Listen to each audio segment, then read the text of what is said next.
Seit der letzten Automatica fokussieren wir uns noch stärker auf neue Industrien. Im Fokus steht hier die Konsumgüterindustrie und im momentanen Fokus die Lebensmittelindustrie. Und hierfür haben wir uns nicht nur organisatorisch entsprechend aufgestellt, sondern auch unsere Entwicklung war nicht untätig. Wir haben ein Portfolio für die sekundäre und die primäre Lebensmittelproduktion hier entwickelt. Die HO-Roboter, also HO steht bei KUKA für Hygienic Oil, sagt schon der Name. Die sind komplett ausgestattet mit lebensmittelverträglichen Betriebsstoffen.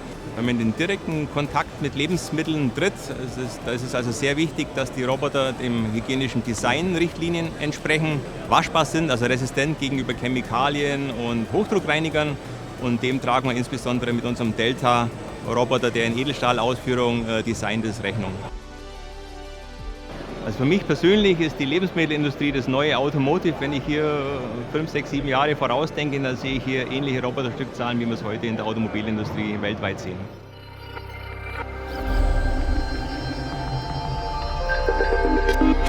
Industrial Intelligence.